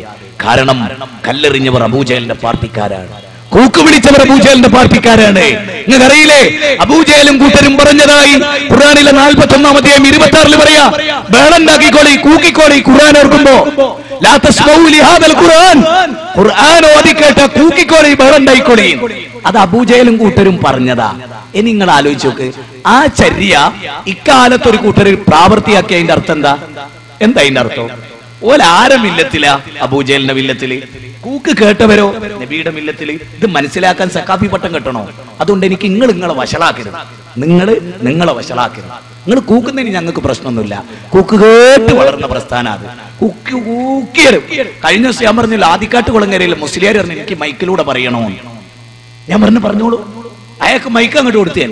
എന്നിട്ട് അയാൾ ചോദ്യം ഞാൻ ഇവിടുന്ന് മറുപടി. അവസാനം പറഞ്ഞു നിങ്ങൾക്ക് തൃപ്തിയായ വേണ്ടി. ആ തൃപ്തി എന്നാ പോയിക്കൊള്ളിയാം. ഞാൻ പോട്ടേന്ന് ഞങ്ങൾ പോയിക്കൊള്ളിയാം. അസ്സലാമു അലൈക്കും. ആലോചിച്ചു നോക്ക്, എന്തേ നമ്മുടെ സ്റ്റേജ് പാഞ്ഞു കയറി. ഇതൊക്കെ എന്തൊരു മര്യാദയാണ്. അതുകൊണ്ട് ഈ വക കാര്യം, ഈ നാടകങ്ങളൊക്കെ നമുക്ക് അവസാനിപ്പിക്കാം. ഒരു കാര്യം ഞാൻ അല്പം വളരെ ഗൗരവമായി പറയട്ടെ.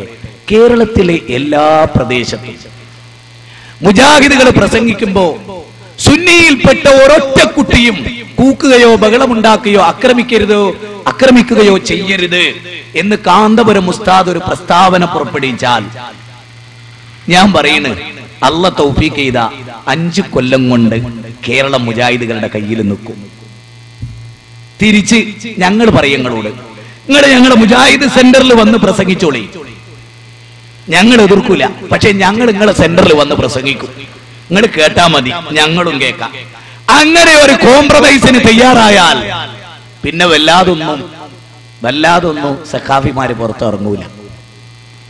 പക്ഷെ ഇവിടെ എന്താണ്? അക്രമമാണ്. മക്കത്തുണ്ടായത് അനുഭവം.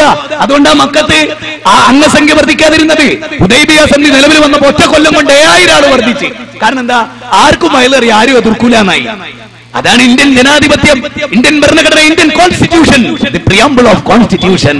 ഇന്ത്യൻ ഭരണഘടനയുടെ ആമുഖം ഫണ്ടമെന്റൽ റൈറ്റ്സ് എന്ന് പറഞ്ഞ് നമുക്ക് അനുവദിച്ച അവകാശം. അതുകൊണ്ട് മുജാഹിദ് പ്രസ്ഥാനം ഇവിടെ ഒരു വലിയ കാര്യം പറയാൻ, ഞങ്ങൾ റോഡ് പ്രകടനം നടത്താറില്ല, ബന്ദില്ല, ഹർത്താലില്ല, ടിക്കറ്റിംഗ് ഇല്ല, പ്രകടനമില്ല. ആർക്കും 1 മിനിറ്റ് പോലും ഞങ്ങൾ ഉപദ്രവം ഉണ്ടാക്കില്ല. കാരണം ഞങ്ങളുടെ പ്രവാചകൻ പറഞ്ഞിരിക്കുന്നു അതൊക്കെ തെറ്റാണ്, ഈമാനിനെതിരാണ്. അതുകൊണ്ട് ഞങ്ങൾ ഈമാനിനെതിരായ ഇനി മാത്രമല്ല, എനിക്ക് ആശ്ചര്യവും അത്ഭുതവും തോന്നിയ ഒരു കാര്യം പറയട്ടെ. ഞാൻ ഈ പ്രകടനങ്ങളൊന്നും ഇല്ലാഞ്ഞിട്ടും മുജാഹിദ് പ്രസ്ഥാനത്തിന് എന്തെങ്കിലും ഒരു കുറവ് വന്നിട്ടുണ്ടോ? നിങ്ങൾ പറ. ഈ പ്രകടനം ഒക്കെ ഒഴിവാക്കിയിട്ട് മുജാഹിദ് പ്രസ്ഥാനത്തിന് എന്തെങ്കിലും നഷ്ടപ്പെട്ടു? ഇല്ല. ഈ പ്രകടനങ്ങളൊക്കെ ഉണ്ടായിട്ടു ഏതെങ്കിലും പാർട്ടിക്ക് എന്തേ നേടാൻ കഴിഞ്ഞിട്ടുണ്ടോ? ഒന്ന് ബിഗ് സീറോ ആണ്. ഈ ഇന്ത്യയിൽ നടന്ന എല്ലാ ഹർത്താലുകളും ബിഗ് സീറോ ആണ്. ഒരു കട എറിഞ്ഞു പൊട്ടിച്ചു. എത്ര മോനെ നിന്റെ നഷ്ടം? 500 റുപ്യ. നാളെ ഹർത്താലാക്കണോ? എത്രയും മക്കളെ നഷ്ടം? 5 കോടി. എന്ത് വലിയൊരു തത്വശാസ്ത്രല്ലേ ഹർത്താലിന്റെ തത്വശാസ്ത്രം. ഹർത്താൽ എന്നുള്ള പദത്തിന് വിവരല്ല, എന്നാ അതുണ്ടാക്കി നമുക്ക് വേണ്ടേ? അത്ഭുതമാണ്. അതുകൊണ്ട് ഇതൊക്കെ അവസാനിപ്പിച്ചിട്ട് നമുക്കൊരു പുതിയ യുഗത്തിന് വേണ്ടി പരിശ്രമിക്കാം. ഇസ്ലാം മനുഷ്യന്റെ മുമ്പിൽ വിഭാവനം ചെയ്ത ഒരു പുതിയ യുഗം. ഇനി ആലോചിക്കുക, മുജാഹിദ് പ്രസ്ഥാനം എല്ലാ മനുഷ്യരോടും പറയുന്ന കാര്യമാണ്, മനുഷ്യർ തമ്മിലുള്ള ഒരു നല്ല ബന്ധം. നിങ്ങളുടെ പ്രസ്ഥാനം ഏതായാലും മതം ഏതായാലും, വിശുദ്ധ ഖുർആൻ തന്നെ ഈ വിഷയത്തിൽ പറഞ്ഞത് ലാ ഇക്റാഹ ഫിദ്ദീൻ കതബയ്യന റുശ്ദു മിനൽ ഗയ്. മതത്തിൽ ബലാത്കാരമില്ല. ആരെയും നിർബന്ധിച്ച് മതം പഠിപ്പിക്കേണ്ട ഡ്യൂട്ടി നിങ്ങൾക്കില്ല. പറഞ്ഞു കൊടുക്കുക ഇങ്ങനെയുണ്ട്. അപ്പൊ നിങ്ങൾ നോക്ക്, മഹാഭാരത യുദ്ധം നടക്കുമ്പോ ദുര്യോധനൻ ഗാന്ധാരിയോട് ചോദിച്ചു, അമ്മേ ഞങ്ങൾ ജയിക്കുമോ? അപ്പൊ ഗാന്ധാരി പറഞ്ഞു, യദോ ധർമ്മസ്തോ ജയ. എവിടെ ധർമ്മമുണ്ടോ അവിടെ വിജയമുണ്ട്, അല്ലേ? സത്യമേവ ജയതേ. കേരളത്തിന്റെ ഹൈക്കോടതി കണ്ടിട്ടില്ലേ നിങ്ങൾ? എറണാകുളത്ത് ആ ഹൈക്കോടതിയിൽ എഴുതി വെച്ചാണ് സത്യമേവ ജയതേ. ആ ആർച്ചില് എഴുതി വെച്ച് കണ്ടില്ലേ? സത്യമേവ ജയതേ. ഉയർന്ന പോലീസ് ഉദ്യോഗസ്ഥന്റെ തൊപ്പിയിൽ എഴുതി വെച്ചിട്ടുണ്ട് ആ വാചകം. സത്യം ജയിക്കാവൂ, അസത്യത്തിന് കൂട്ടിക്കരുത് ആ തൊപ്പിയിട്ടിട്ട്. അതാണ് ഡിപ്പാർട്ട്മെന്റിനോട് പറയാൻ. അപ്പൊ സത്യത്തിന് വേണ്ടി നിലകൊള്ളുന്ന പ്രസ്ഥാനം ഉണ്ടാകണം. ഈ കാര്യങ്ങൾ പറയാം. ലാ ഇക്റാഹ ഫിദ്ദീൻ, മതത്തിൽ ബലാത്കാരമില്ല. കതബയ്യന റുശ്ദു മിനൽ ഗയ്, നന്മയും തിന്മയും വേർതിരിഞ്ഞു.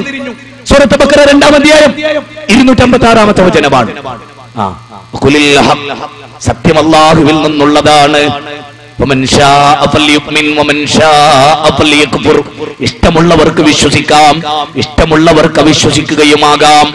ഇഷ്ടമുള്ളവർക്ക് വിശ്വസിക്കാം, ഇഷ്ടമുള്ളവർക്ക് അവിശ്വസിക്കുകയുമാകാം. 18-ാം അധ്യായത്തിന്റെ 29-ാമത്തെ വചനമാണ് ഇന്നാ ഹദൈനാഹു സബീല ഇമ്മാ ശാകിറൻ വ ഇമ്മാ കഫൂറാ. പൊന്തി നിൽക്കുന്ന രണ്ട് മാർഗങ്ങൾ, ഒന്ന് തൗഹീദിന്റേതാണ്, മറ്റൊന്ന് ശിർക്കിന്റേതാണ്. ഒന്ന് ഏകത്വത്തിന്റേതാണ്, മറ്റൊന്ന് ബഹുത്വത്തിന്റേതാണ്. ഒന്ന് ധർമ്മമാണ്, ഒന്ന് അധർമ്മമാണ്. ഒന്ന് നീതിയാണ്, ഒന്ന് അനീതിയാണ്. ഒന്ന് ന്യായമാണ്, ഒന്ന് അന്യായമാണ്. അതുകൊണ്ട് സത്യത്തിന്റെ പാത സ്വീകരിച്ചോ മനുഷ്യരെ എന്ന് ഖുർആൻ മനുഷ്യനോട് 76-ാം അധ്യായം 3-ാമത്തെ സൂക്തത്തിലൂടെ പറയുകയാണ്. ഇനി ഒരു ചരിത്രത്തിലെ സംഭവം പറയാം. സുഹൈൽ ഇബ്നു അംർ. ഈ സുഹൈൽ ഇബ്നു അംർ പ്രവാചകനെതിരെ, തൗഹീദിനെതിരെ ശക്തമായി ശിർക്ക് പ്രബോധനം ചെയ്ത ഒരാളായിരുന്നു. സുഹൈൽ ഇബ്നു അംർ ശക്തമായി ശിർക്കിനെ അനുകൂലിച്ചുകൊണ്ടും തൗഹീദിനെ എതിർത്തുകൊണ്ടും പ്രസംഗിച്ച ആളായിരുന്നു സുഹൈൽ ഇബ്നു അംർ. ബദർ യുദ്ധത്തിൽ സുഹൈൽ ഇബ്നു അംറിനെ പിടിക്കപ്പെട്ടു. ബദർ യുദ്ധത്തിലെ സുഹൈൽ ഇബ്നു അംറിനെ പിടിക്കപ്പെട്ടു. അപ്പൊ ഉമർ ഇബ്നു ഖത്താബ് റളിയല്ലാഹു അൻഹു, നമ്മുടെ ഇന്നത്തെ പുതിയ തലമുറയിലെ യുവാക്കളുടെ ഒരു ശൈലി ഉണ്ടല്ലോ, എന്തായാലും ആ തല്ലും കുത്തും ചവിട്ടും. അപ്പൊ ഉമർ ഇബ്നു ഖത്താബ് റളിയല്ലാഹു അൻഹു തോന്നി ഇവന്റെ പല്ലടിച്ച് കൊഴിച്ചു കളണമെന്ന്. അപ്പൊ ഉമർ ഇബ്നു ഖത്താബ് റളിയല്ലാഹു അൻഹു നബിയോട് പറയാ, ആ സുഹൈൽ ഇബ്നു അംറിനെ എനിക്കൊന്ന് വിട്ടു തന്നാ അവന്റെ പല്ല് ഞാൻ കൊഴിച്ചു തരാം. എങ്ങനെയാ പ്രയോഗം? അവന്റെ പല്ല് ഞാൻ കുഴിച്ചു തരാം. എന്നിട്ട് ഉമർ ഇബ്നു ഖത്താബ് റളിയല്ലാഹു അൻഹു പറയാൻ, ഇവനാണല്ലോ നമ്മൾ എവിടെ തൗഹീദ് പറഞ്ഞാലും അപ്പ ശിർക്ക് പറയുന്നത് അല്ലേ? നമ്മൾ പിലാത്തറ തൗഹീദ് പറഞ്ഞ അപ്പ ശിർക്ക് പറയും, നമ്മൾ എറണാകുളത്ത് തൗഹീദ് പറഞ്ഞ അപ്പ ശിർക്ക് പറയും. അപ്പോ മഹാനായ റസൂൽ എന്ന് പറയാ, പാടില്ല ഉമറേ, ഉമറേ നമുക്കത് പാടില്ല ഉമറേ. എന്നിട്ട് പറഞ്ഞിട്ട് റസൂൽ പറയാണ്, ഉമറേ ഒരു കാലം വരും, ഈ സുഹൈൽ ഇബ്നു അംർ നിന്നെ സന്തോഷിപ്പിക്കുന്ന ഒരു കാലം വരും. സുഹൈൽ ഇബ്നു അംറിന്റെ പ്രസംഗം നിനക്ക് ആനന്ദം നൽകുന്ന ഒരു ദിവസം വരും. മാത്രവുമല്ല ഉമറേ, അല്ലാഹ് ഒരു മനുഷ്യനെ സൃഷ്ടിച്ചിട്ട് ആ മനുഷ്യന്റെ അംഗങ്ങളിൽ ഛേദം വരുത്താൻ പാടില്ല ഉമറേ. ഒരാളുടെ ശരീരത്തിന്റെ കയ്യോ കാലോ അല്ലെങ്കിൽ അയാളുടെ കണ്ണോ മൂക്കോ അത് പറിച്ചെടുക്കാൻ നമുക്ക് അവകാശമില്ല ഉമറേ. അതൊരു നബിയാണ് ചെയ്യുന്നതെങ്കിലും ആ നബി പരലോകത്ത് ചോദ്യം ചെയ്യപ്പെടും ഉമറേ. അതുകൊണ്ട് ഇസ്ലാമിനെതിരെ പ്രസംഗിക്കുന്നത് സൽമാൻ റുഷ്ദി ആണെങ്കിലും, അതുപോലെ ലജ്ജെയ്തിയ ഏതെങ്കിലും തസ്ലീമാ നസ്റിനാണെങ്കിലും, ജോസഫ് ഇടമറുകാണെങ്കിലും, ഹമീദ് ചേന്നമംഗല്ലൂരാണെങ്കിലും, അതുപോലെ ഏത് മനുഷ്യനാണെങ്കിലും അവർക്ക് പ്രസംഗിക്കാനുള്ള അവകാശം കൊടുക്കണം എന്ന് നബി സല്ലല്ലാഹു അലൈഹി വസല്ലമ. പിന്നെ ഈ സുഹൈൽ ഇബ്നു അംർ ഇസ്ലാമിന്റെ ആളായി തീർന്നു. അതുകൊണ്ട് നമുക്ക് പറയാം സുഹൈൽ ഇബ്നു അംർ റളിയല്ലാഹു അൻഹു എന്ന് നമുക്ക് പറയാം. അപ്പോ സ്വാതന്ത്ര്യമാണ് ഇവിടെയൊക്കെ. ഈ സ്വാതന്ത്ര്യം എല്ലാവർക്കും ഉണ്ട്. ഇനിയോ ഭൂമിയില് മനുഷ്യർ കുഴപ്പമുണ്ടാക്കുക, അതിനെപ്പറ്റി ഖുർആനിന്റെ കൺസെപ്റ്റ് എന്താ? ഞാന് ഇവിടെ അവതരിപ്പിക്കുന്ന വിഷയത്തിന്റെ ടൈറ്റിൽ ഒന്നും പറഞ്ഞിട്ടില്ല, ഒക്കെ നിങ്ങൾക്ക് അറിയാം. ആ ടൈറ്റിൽ മേൽ ഇങ്ങനെ കൂടി കളിച്ചിട്ട് കാര്യമില്ലല്ലോ. മാനവമോചനം, അതിന് സൃഷ്ടാവിന്റെ സന്ദേശം സ്വീകരിക്കണം, അതാ പറയുന്നത്. മാനവമോചനം ഉണ്ടോ? അത് തന്നെ അവർഗീയമാണ് അല്ലേ? അല്ലേ? വർഗീയതയില്ലാത്തതാണ്. മാനവൻ മനുഷ്യ സമുദായം മുഴുവൻ സർവ്വരാജ്യ തൊഴിലാളികളെ സംഘടിക്കുന്നല്ല. ദലിതരുടെ മോചനം അല്ലേ? ഇവിടെ പലപ്പോഴും ജയിൽ മോചിതരായൊക്കെ വന്നവരുടെ പ്രഖ്യാപനം എന്താ? ദലിതരുടെ മോചനം. നമ്മൾ പറയുന്നത് മനുഷ്യരുടെ മുഴുവനും മോചനം, മാനവ മോചനം, മാനവമോചനം. ആ മാനവമോചനം അതിന് സൃഷ്ടാവിന്റെ സന്ദേശം സ്വീകരിക്കണം എന്നുള്ളതാണ് നമ്മുടെ പ്രമേയം. അപ്പോ അള്ളാഹു മനുഷ്യരോട് ആവശ്യപ്പെടണം, ഭൂമിയിൽ നിങ്ങൾ കുഴപ്പമുണ്ടാക്കണം. നല്ല 1-2 വചനങ്ങൾ പറഞ്ഞുതരാണ്. വിശുദ്ധ ഖുർആൻ പറയാണ്, ആർക്കുള്ളതാണ് യഥാർത്ഥത്തിൽ സ്വർഗം? ആർക്കുള്ളതാ? മുസ്ലിങ്ങളെ സ്വർഗം നഷ്ടപ്പെടുത്തുന്ന ഒരു പ്രവൃത്തിയും ഒരു മുസ്ലിമിന്റെ, അത് മുജാഹിദ് ഇരു ഗ്രൂപ്പായാലും സുന്നി ഇരു ഗ്രൂപ്പായാലും ആരായാലും ഞാൻ തീർത്തു പറയാണ്, ആഖിറമാണ് പ്രധാനം. നരകം അതിൽ നിന്നുള്ള രക്ഷ, സ്വർഗം അതിലേക്കുള്ള പ്രവേശനം. ആ സ്വർഗത്തെ പറ്റി ചിന്തിക്കുന്നിടത്ത് ഖുർആൻ ഒരു കാര്യം പറഞ്ഞു, തിൽക്കദ്ദാറുൽ ആഖിറതു നജഅലുഹാ ലില്ലദീന ലാ യുരീദൂന ഉലുവൻ ഫിൽ അർളി വലാ ഫസാദാ വൽ ആഖിബതു ലിൽ മുത്തഖീൻ. തിൽക്കദ്ദാറുൽ ആഖിറതു നജഅലുഹാ ലില്ലദീന ലാ യുരീദൂന ഉലുവൻ ഫിൽ അർളി വലാ ഫസാദാ. ഖുർആനിലെ 28-ാം അധ്യായം സൂറത്ത് ഖസസ് 83-ാമത്തെ വചനം 8:3. ആ വചനത്ത് പറയുന്നത് തിൽക ദാറുൽ ആഖിറതു നജഅലുഹാ ലില്ലദീന ലാ യുരീദൂന ഉലുവൻ ഫിൽ അർളി വലാ ഫസാദ.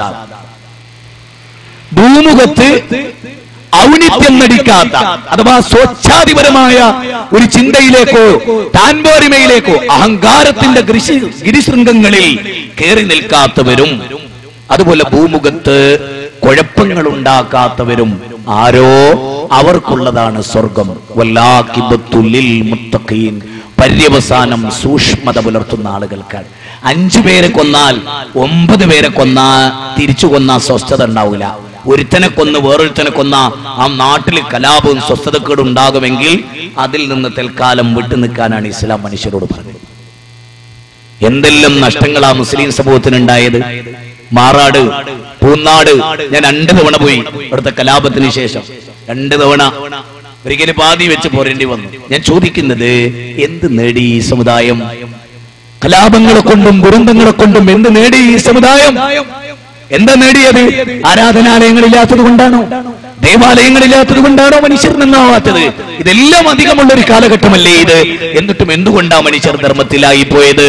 അതുകൊണ്ട് $28-ാമത്തെ വചന. NDF-ഉം സിമിയും ജമായത്തും മുജാഹിദും സുന്നിയും ഖാദിയാനിയും എല്ലാം ഖുർആന്റെ ആളുകളാണെന്ന് അവകാശപ്പെടുന്നവരൊക്കെ ഉണ്ടല്ലോ. ഈ ആയത്തൊന്ന് പഠിക്കണം. ആയത്തിന്റെ അർത്ഥം ഭൂമിയിൽ കുഴപ്പമുണ്ടാക്കുക, കലാപങ്ങൾ ഉണ്ടാക്കുക, മനുഷ്യന്റെ സ്വസ്ഥ ജീവിതത്തിന് ഭംഗം വരുന്നത്. എല്ലാവരും ജീവിക്കട്ടെ ഈ മണ്ണിൽ എന്നേ നമുക്കതിനെ വിചാരിക്കാൻ കഴിയും. എല്ലാവരും ജീവിക്കട്ടെ ഈ മണ്ണിൽ ശാന്തമായി. പിന്നെ വിട്ടുവീഴ്ച ഒരു പ്രധാന ഘടകമല്ലേ? അതൊരു പ്രധാന ഘടകമല്ലേ? അള്ളാഹ് പറയണെന്ത്? മനുഷ്യരെ നിങ്ങൾ മനസ്സിലാക്കുക. ഖുർആനിലെ 3-ാം അധ്യായത്തിൽ അള്ളാഹ് പറയുന്നത്, നിങ്ങൾ നിങ്ങളുടെ സമ്പത്ത് ചെലവഴിക്കണം. അതുപോലെ തന്നെ